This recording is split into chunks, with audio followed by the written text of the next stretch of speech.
one fights alone. Call of Duty World at War feels like a mod for Call of Duty 4. That sounds really negative, but that's actually not meant as a very negative thing. The game takes the engine from last year's game, Call of Duty 4 Modern Warfare, and sends it back to World War II and makes a lot of updates and changes along the way. So you get this base of a really amazing first-person shooter with a bunch of new content thrown in. A lot of that content is really good. You get some good single player, you get the standard kind of multiplayer stuff that you'd expect based on last year's game. You also get co-op and some other neat doodads and tricks along the way too. The only real issue is that, you know, it's a solid game, but it kind of just made me want to play more Call of Duty 4. The campaign in World at War is told from two different perspectives. You get the American perspective in that you're running around with the Marines pushing back Japanese forces. You start kind of pushing them off of islands and eventually work your way all back the way back to Okinawa, and you're calling in airstrikes and taking over airfields and doing stuff along the way. The other half of the campaign is from the Russian perspective. The Germans have kind of pushed their way all the way into Stalingrad, and you know the Russians are not too into that. So you and some dudes are going to rise up, form the Red Army, and push them all the way back to Berlin, just like the real thing.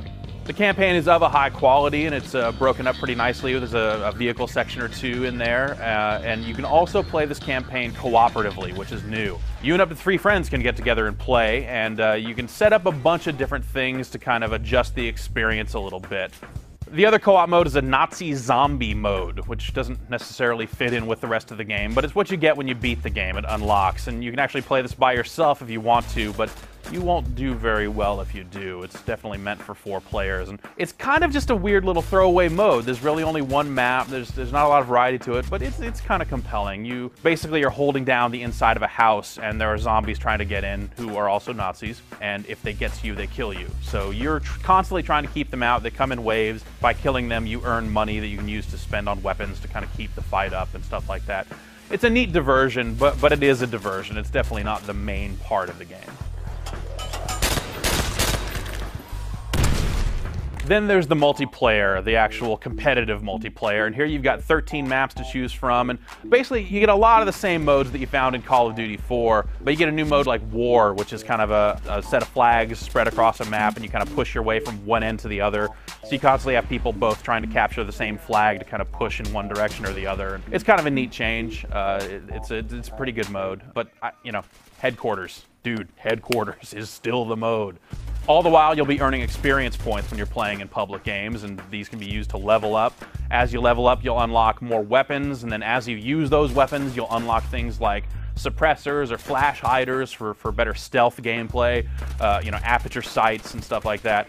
Call of Duty 4 had this same type stuff.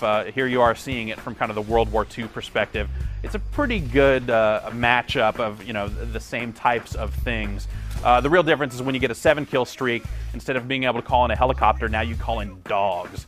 That's pretty awesome because there's just a bunch of dogs that are, you know, running after the enemies, so you can kind of follow them to figure out where the bad guys are, and then if, you know, you're being attacked by dogs, you can stab them or something like that. It's a little gruesome. I expect at some point there's going to be a video of a guy stabbing a bunch of dogs that some dog lover is going to see and complain about it, but it's pretty cool.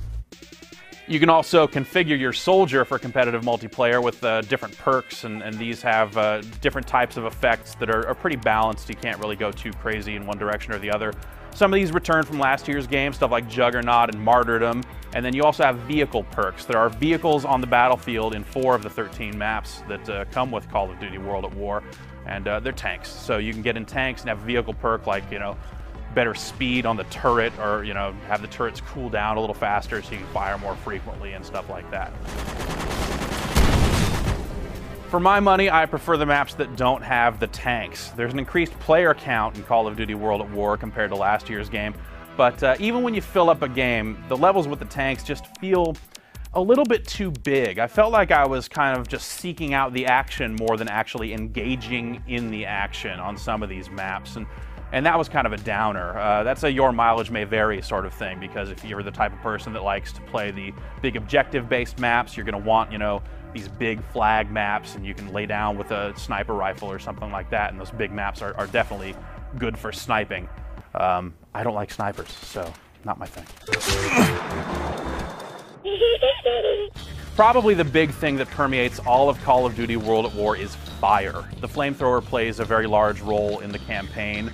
and it looks great. You know, you have unlimited ammo for it, but you can't really hold it down for too long or else it overheats and you have to wait for it to cool down.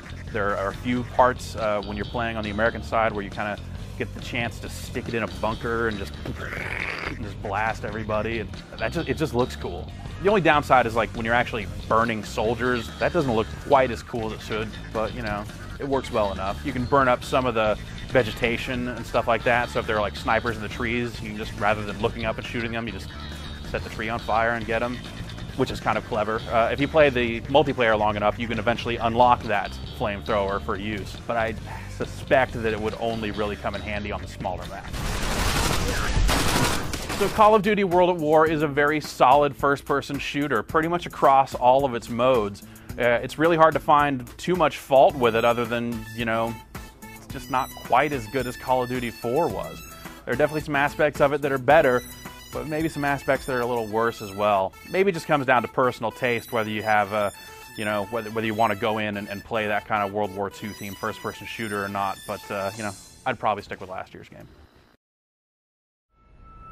Working, making, doing, makes us harder, better, faster, stronger. Working harder, making better, do it faster, makes us stronger. More than ever, hour after hour, work is never over. Our work is never over. No, no. That is sick. No, he's on the other team. It sucks. Yo, you gotta get him I more parts. know it's sick because I'm deadly, yeah, and you better watch out because I'm gonna rock you all.